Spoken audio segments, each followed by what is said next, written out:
Belakangan ini, seorang pejabat publik di Jawa Barat, yaitu Kang Deddy Mulyadi sebagai Gubernur Jawa Barat, menyatakan di sebuah podcast Akbar Faisal bahwa dia selama waktu memimpin Purwakarta periode 2008-2018 berhasil menjungkir balikan postur APBD yang biasanya lebih berat untuk alokasi belanja pegawai atau birokrasi dan lebih kecilnya publik dijungkir balikan menjadi sebagian besar untuk publik dan lebih kecil untuk pegawai. Kalau proporsinya itu 30 untuk pegawai dan 70 untuk publik. Akhirnya belanja untuk publiknya nggak ada.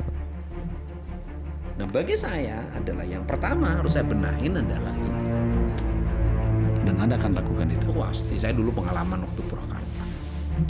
Bisa merubah postur anggaran asalnya 30 belanja publik, 70 belanja aparatur. Saya rubah aja 70 belanja publik, 30 belanja aparatur. Sebuah pernyataan yang menurut saya cukup menggembirakan dan sekaligus mengundang perhatian publik karena dalam postur APBD yang saya ketahui selama ini memang lebih banyak masih dominan di belanja pegawai. Tetapi Deddy sebagai kepala daerah waktu itu di Purwakarta berhasil mengubah komposisi itu. Nah, saya langsung mau ngecek apakah benar seperti yang diklaim oleh Gubernur Jawa Barat Deddy Mulyadi tersebut sewaktu dia menjadi Bupati Purwakarta.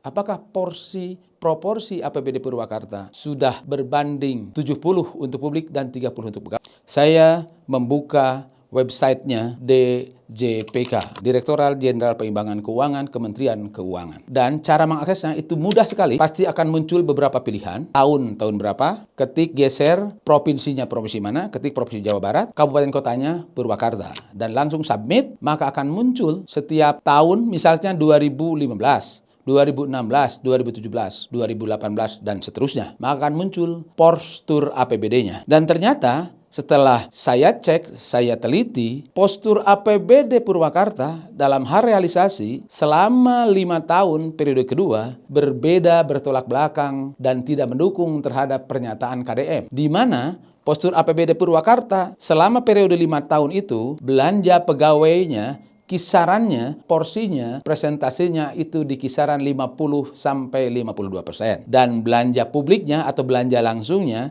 itu hanya kisaran di angka 18 sampai 22%. Jadi, klaim KDM terkait dengan bisa mengubah postur APBD setelah kita rujuk, kita buktikan dengan data pendukung yang ada di web tersebut bertolak belakang alias tidak sesuai. Ternyata porsinya tidak seperti yang dinyatakan oleh KDM, hampir sama atau masih sama seperti yang berlaku pada saat itu. Yaitu umumnya APBD lebih banyak digunakan untuk belanja pegawai dibandingkan untuk belanja publik. Ini penting dikonfirmasi untuk ini agar informasi KDM yang mengklaim seperti yang dinyatakan 70 publik 30 aparaturnya itu tidak dipahami secara keliru, menjadi hoax, dipercaya tetapi tidak sesuai dengan kenyataan. Mari kita sebagai warga harus peduli, harus kritis untuk bersikap melakukan cross check dengan data-data yang ada untuk mengkonfirmasi dengan pernyataan pejabat publik kayak KDM ini. Karena beliau seorang pejabat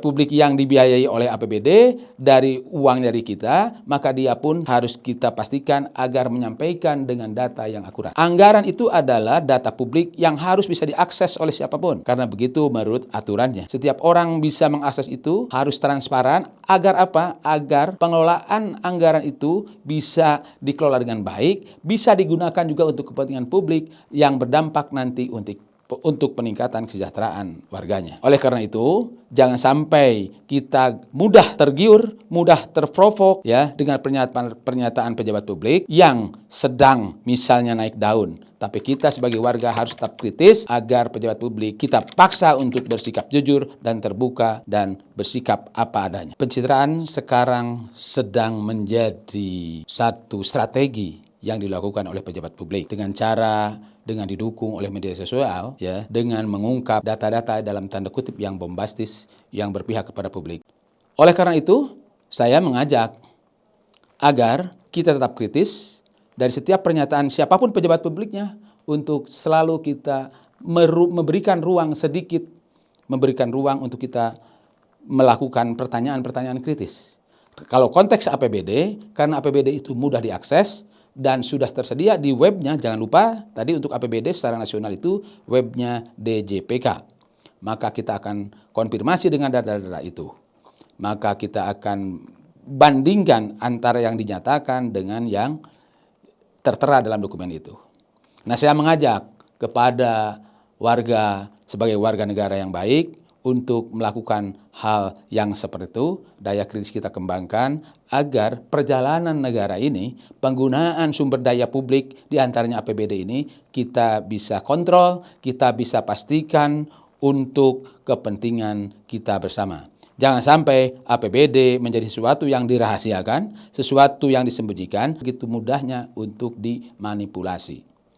Jangan lupa sebarkan video ini kepada teman, keluarga, kerabat, andai tolan manapun agar kita menjadi warga negara yang tetap kritis, tetap berpihak kepada kepentingan publik. Wassalamualaikum.